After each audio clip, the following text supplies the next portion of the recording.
Hello, welcome to Virgo Philippines. So, reading natin ito for Virgo. Sun, Moon, Rising, Venus, Jupiter, Virgo. Take only what resonates, guys. Bali, hindi ito magre-resonate sa lahat, ha. Hindi ko kasi makukuha lahat ng energy ng Virgo sa mundo. Pero, okay lang yon. May mga next readings pa naman tayo. So, ano meron sa ating mga Virgo? Sun, Moon, Rising, Venus, Jupiter, Virgo. General love reading.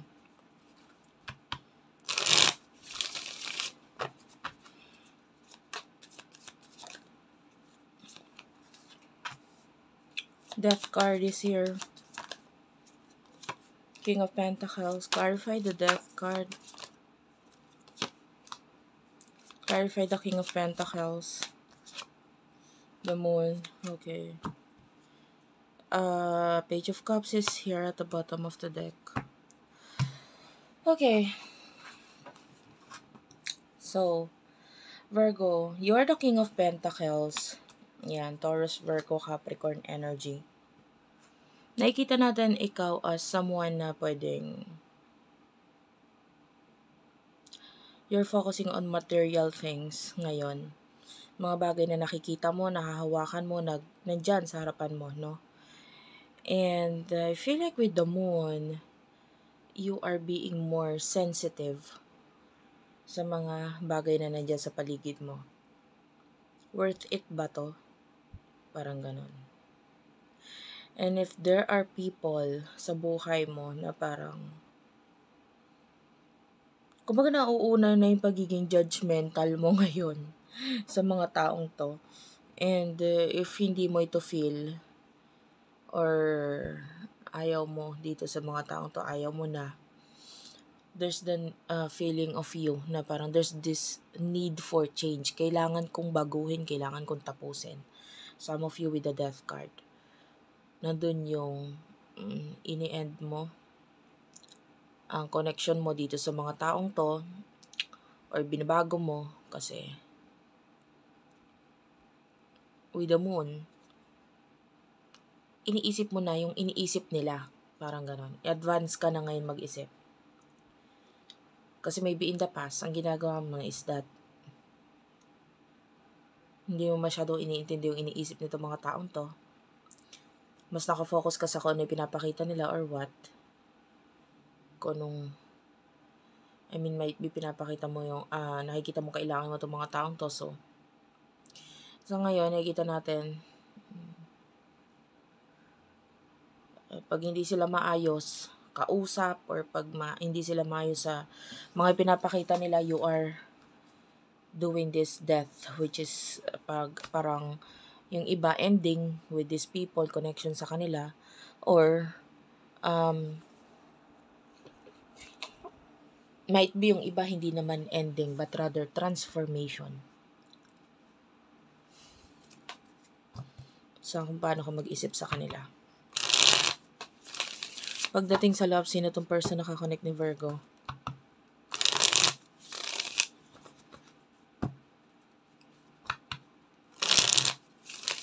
Parang ngayon kasi ang mas importante na sa'yo, yung nasa isip mo, yung nakikita mo, yung tingin mong dapat. And might be, kino-consider mo rin of course kung ano yung mga nasa isip nila or what, but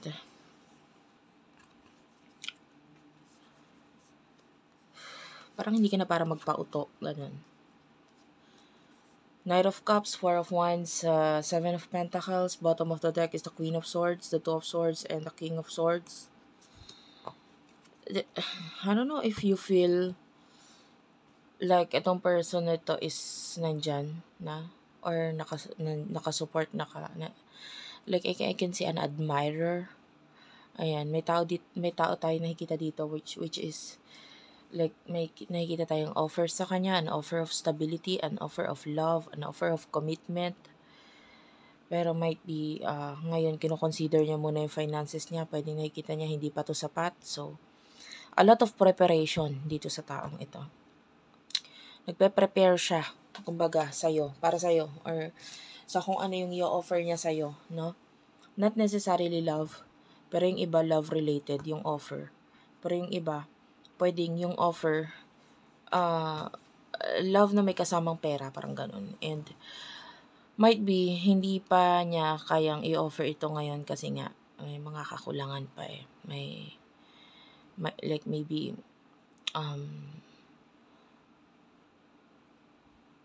yung iba, partnership with regards to business or what, but anyway. Etong taong to pwedeng either wala pa kayong masyadong connection, or masyado siyang cold, or masyado siyang detached, no? Masyadong mailap, masyadong cold, masyadong showing as the Queen of Swords here. Pero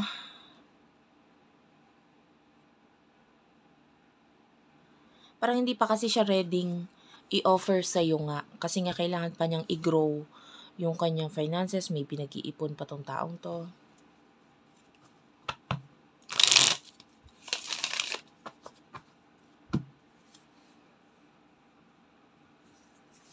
Emosyon niyo sa isa't isa for the sign of Virgo.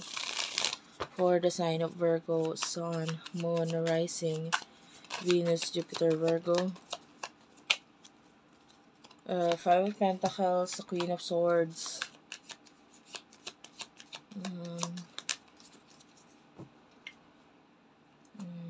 Seven of Swords.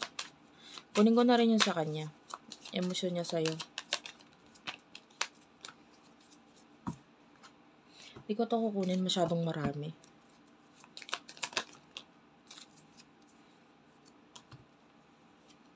The High Priestess. Five of Swords, Page of Wands. Bottom of the deck is the Justice card. Seven of Wands, Two of Wands. I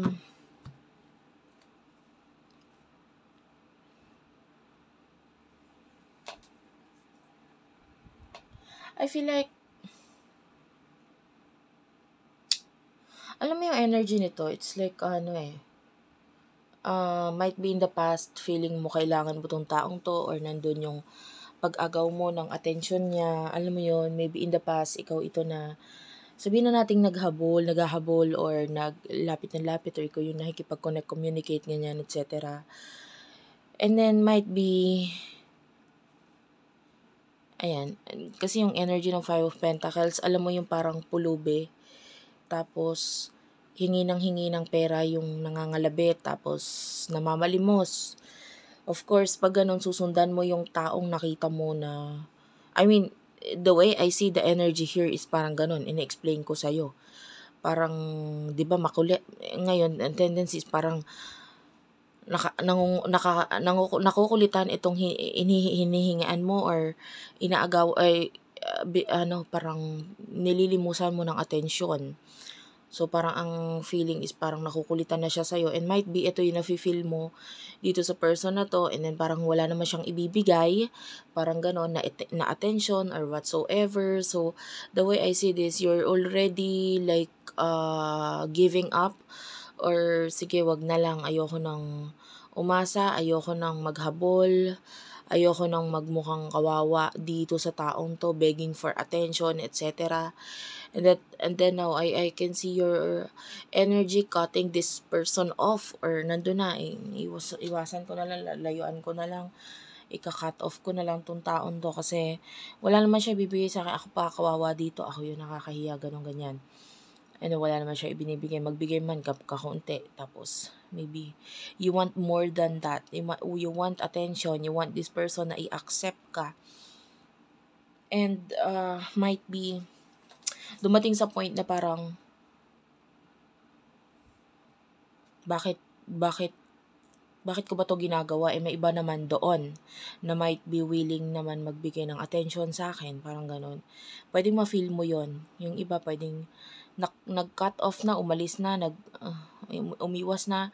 Yung iba nandun yung feeling na kailangan ko tong gawin, or alis na lang ako kasi wala naman siya binibigay sa aking attention, ako lang yung nakakahiya, nakakaawa, and hindi ko alam kung hanggang kailan ako magiging ganito, umaasa, nag-e-expect. So, umiiwas ka, umaalis ka sa person na to. Well,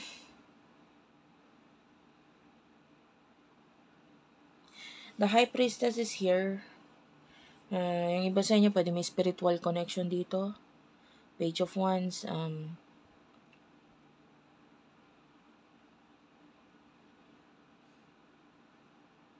Nakakita tayo ng message dito sa person natin. Five of Swords. Yeah, definitely pag naging detached ka, mararamdaman niya yon, ma-feel niya yon na ikaw ay umiwas, umalis.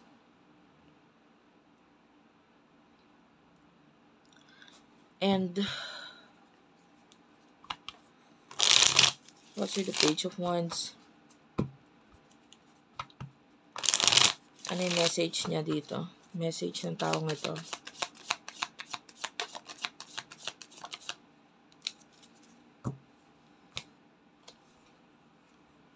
The Three of Cups and the Page of Pentacles. Dalawang page ito eh. This could be children or child. Pwedeng may children or child na involved dito.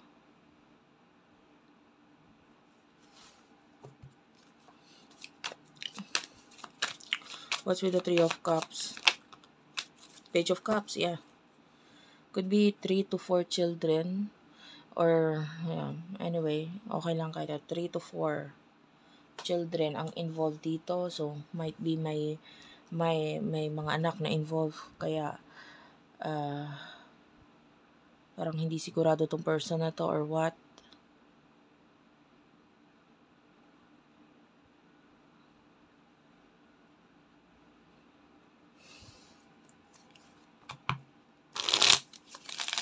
Take only what resonates. Pag di ka nakarelate sa part na children, then don't take it, okay? But I can see a lot of children, like, you know, page of this cards right here. Nagpapakita sa akin yan as children.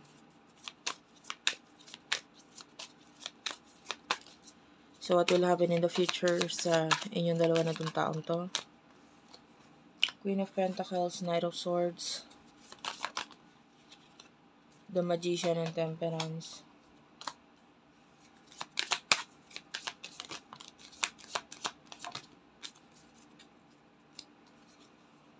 Eight of Wands, Knight of Wands, Justice card. Clarify the Knight of Wands, the Lovers. Clarify the Lovers. Knight of Pentacles and the Star. Bottom of the deck is the King of Cups, the Hierophant, the Sun.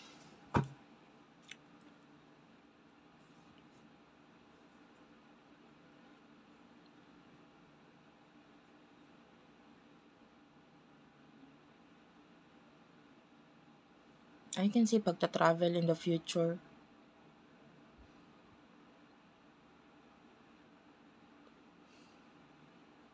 Tatlong knights yung nagpakita eh. So, this is showing to me as like, someone is going to travel, magta-travel in the future. Queen of Pentacles, Taurus, Virgo, Capricorn. Nakakita tayo na some few magiging mas connected sa kanyang higher self. I can see you na pwedeng may mga bagay kang gagawain, lalaroin, madidiscover in the future, maybe creativity, hobbies, and etc. The Magician,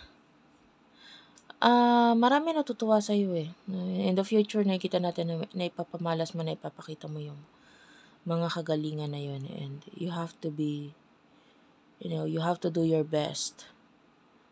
No? I can see you na magbe-benefit ka dito sa ibang tao na nakakakita, natutuwa sa iyo. And I feel like you will appear more on, sa social media. I can see you using technology para i-promote ang sarili mo or maybe ang product mo if you're a businessman, businesswoman. Pagdating sa person mo,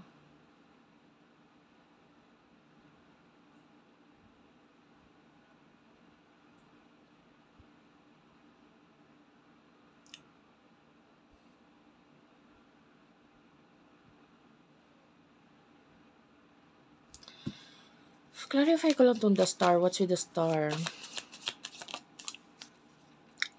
The star is clarified by the Two of Wands. Honestly, yung iba dito, this is like an offer of marriage. Or the Justice card. Pero kailangan lang niya kasi mag-ipon eh. Tell me more.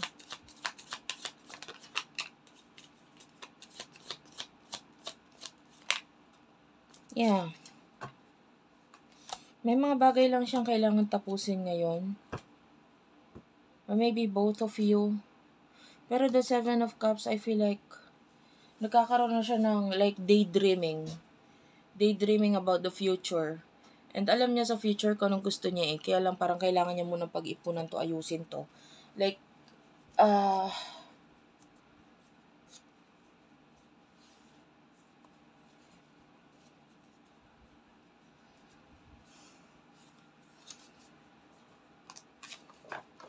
gagamit ako ng ibang card. Anong advice sa'yo? Anong advice para sa ating mga Virgos? For Virgo, Sun, Moon, Rising, Venus. Advice para sa'yo. I will get 3 cards. The Two of Cups is here. Queen of Wands. Seven of Swords.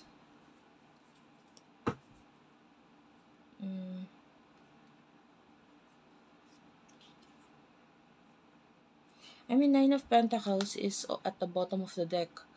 Tapos nandito na naman yung the Star and the Knight of Pentacles, which is andito yan, ito yan eh, magkatabi na naman, magkatabi ulit. Knight of Pentacles and the Star. Tapos ito, nandito din, magkasunod din yan. The Star and the Knight of Pentacles. Okay.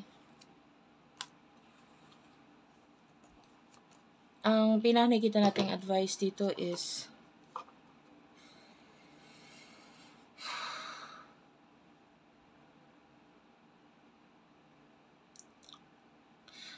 nakakita tayo dito ng person na nagbibigay ng advice sa'yo, like maybe a friend, financial advice. Yun yung pinaka-advice sa'yo eh. Listen to that person. Listen to that friend who is always there for you para maayos mo or ma-fix mo yung ayong finances. Okay? Kasi wala namang ibang mag-aayos sa finances mo, sa career mo, kundi ikaw. Well, nakakita tayo dito ng offer in the future, offer of love, offer of commitment. But, meron tayo dito ng Seven of Swords. Clarify ko lang, what's with the Seven of Swords? For the advice. Para sa mga Virgo. Justice card. The Empress is at the bottom of the deck and the High Priestess. The Hanged Man.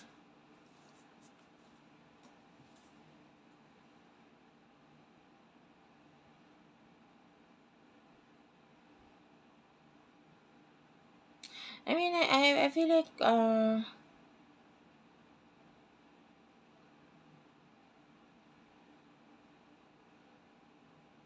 kailangan mo rin kasi timbangin yung reality, yung realidad. Okay? Like, ibalik kita dun sa kwento dun sa pulubi, ano? You are the pulubi, ano? You are someone na nagbebeg ng attention dito sa taong to. I feel like kailangan mo rin balansehin yung realidad. What I mean to say is that, kung ikaw ay namamalimos ng atensyon, wait lang, ikwento ko siya sa kwento ng pulubi. Kung ikaw ay mamamalimos sa taong pulubi din, nagigets mo yun? Na wala pang maibibigay sa'yo. Wala ka talaga mapapala. Diba? What I mean to say is that, pwedeng dito sa connection ninyo ng person na ito, yung nililimusan mo ng attention, yung nililimusan mo ng, o yung hinahabol mong person might be someone who is wala ring magawa sa connection ninyo. You know what I mean? Hindi rin siya makaalis sa situation niya with the Hanged Man. But, nakakaramdam ka ng spiritual connection dito sa taong to. I mean, what I feel like is that you need to focus on yourself with the Empress. Hindi ko sinasabing lumayo ka or umiwas ka dito sa taong to, lalo na with the Justice card kung wala ka namang ginagawang masama. Kung hindi ka naman niya pinagtabuyan. Parang ganon. Nakakaramdam ka ng spiritual connection, may connection naman, hindi nga lang ganon kaayos or kaganda, or hindi naman siya nagbibigay, kumbaga hindi ganon ka-solid yung connection na maya't maya ang usap or what, but wala namang nakikita tayong masama dito. I feel like doon tayo sa pulube, you need to focus on yourself. Diba? The Empress, love yourself. Sa halip na nagfo-focus ka sa kung ano yung pwedeng ibigay sa nitong taong to, might be mag-focus ka sa kung ano yung maayos mo sa sarili mo, mapapaganda mo sa sarili mo. Mag-focus ka sa paano mo ma-develop ang skills mo.